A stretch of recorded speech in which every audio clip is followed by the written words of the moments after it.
Alors qu'il enquête actuellement sur des narcotrafiquants dans un si grand soleil, Manu va bientôt voir sa vie chamboulée par le départ de sa fille. Moïse Santamaria, son interprète, se confie sur son personnage et ce qu'il attend dans la série. Allociné, depuis quelque temps dans un si grand soleil, Manu est en couple avec Emma Colberti, l'ancien grand amour de Virgile, Fred Bianconi. Peut-on parler de trahison envers son ami Moïse Santamaria? Oui, en tant que Moïse je peux le comprendre. Dans la vie, on ne gère pas toujours nos sentiments. Personnellement, il y a une espèce de morale là-dessus, je n'ai jamais touché à l'ex d'un pote, c'est un truc qui me bloque, et de la même manière pour la sœur d'un pote. Mais en même temps, si les deux ne s'aiment plus, et s'il y a des sentiments, de l'amour, et que les choses se passent bien, l'autre personne sait que je ne suis pas en train de lui piquer sa nana. Avec elle, c'est censé être serein, pérenne et stabilisant pour Manu, par rapport à sa relation précédente. En effet, car la mort d'Elsa, Julie Boulanger, LAN dernier l'avait beaucoup affecté. Oui, c'était lourd. Il a vécu quelque chose de toxique, car ça l'était. Et là, Ceste avait posé, travaille en lien avec la culture. Tous les deux font des métiers très... On peut avoir une certaine vision de la police, mais pour moi c'est un métier, au même titre que les pompiers, où les gens ont affaire à la misère sociale tous les jours.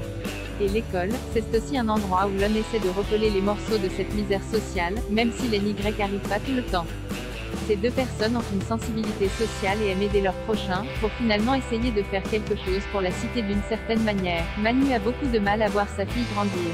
Quel regard portez-vous sur cette relation père-fille? Il fallait déjà que Manu accepte le petit ami de Camille, Léonida en la mort, parce que c'est sa première histoire d'amour et sa première fois, et je pense que c'est toujours plus difficile pour un père de laisser sa fille grandir car il peut y avoir un certain comportement de coq. Il a eu beaucoup de mal à avoir une stabilité avec sa fille, et au moment où il est en train de la trouver, finalement, elle va partir en Corée pour suivre son copain.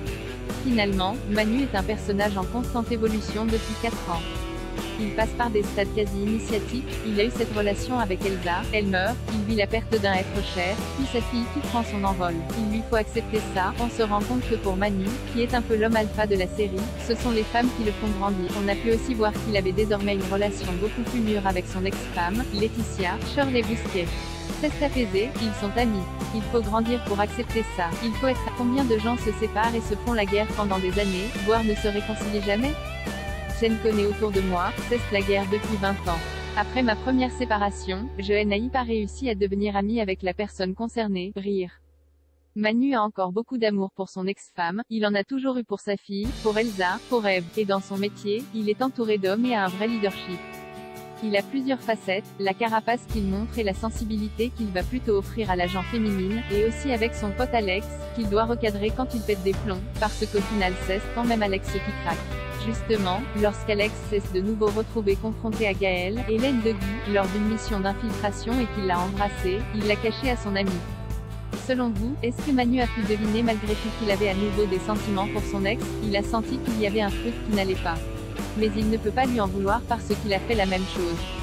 Quand il a caché Elsa, il ne l'a dit à personne, même pas à son pote. Donc il ne peut pas reprocher à Alex ce que lui-même a fait. On se rend compte d'ailleurs que Manu pète beaucoup moins les plombs dernièrement. Il grandit, et c'est ça qui est important. C'est ce que je dis à mes camarades, parfois, dans une quotidienne, il faut faire attention à ne pas oublier l'évolution d'un personnage. On ne joue pas tout le temps pareil depuis 4 ans, ce n'est pas possible. Dans la vie, on évolue constamment. La personne que tu étais il y a 2 ans n'est plus la même aujourd'hui. Et ça, il faut l'intégrer dans nos personnages. Pour faire ce métier, il faut avoir une connaissance de l'humain, en tout cas une volonté de connaissance et surtout de compréhension et de tolérance. Se dire que le chemin par lequel cette personne est en train de passer, je le connais parce que moi-même, il y a des facettes de moi qui auraient pu prendre ce chemin-là. On est composé de plein de facettes différentes, et on capte des réalités différentes en fonction de nos sensibilités. C'est ça que je trouve absolument passionnant dans le fait de jouer un personnage. Et pour ça, il est important de vivre passionnément en dehors du jeu, de faire plein de boulots différents, de côtoyer plein de gens de milieux différents, de vivre pleinement des choses quitte à se brûler même parfois, pour mieux comprendre les mécanismes à l'œuvre. C'est ce qui fait que quand on lit un scénario, il se peut qu'on tombe des instants sur le bon schéma.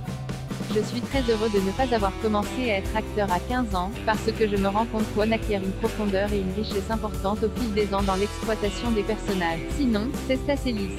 J'ai commencé à faire des cours d'art dramatique à Paris assez tard, j'avais 26 à 27 ans, et je faisais du théâtre et slam dans le métro parce que c'était un peu la galère.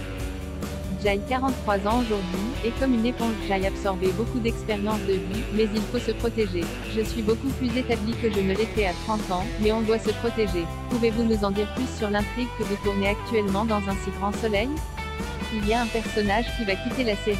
Manu est sur une enquête en lien avec un cambriolage dans un entrepôt qui a mal tourné. Il y a eu des conséquences importantes à l'intérieur de cet entrepôt, avec un homicide volontaire ou involontaire, et Manu est là-dessus pour essayer de trouver qui a fait ça. Tandis que, en parallèle, d'un point de vue privé, il est en train de gérer le départ de sa fille. Quels sont vos prochains projets en marge d'un si grand soleil? Jai jouait dans la saison 2 de la série Le Code, réalisée par Bénédicte Delmas, et dans un court-métrage produit par France TV Studios. Et je vais débuter le tournage du téléfilm Je suis né à 17 ans, adapté du livre de Thierry Beccard. C'est une belle année pour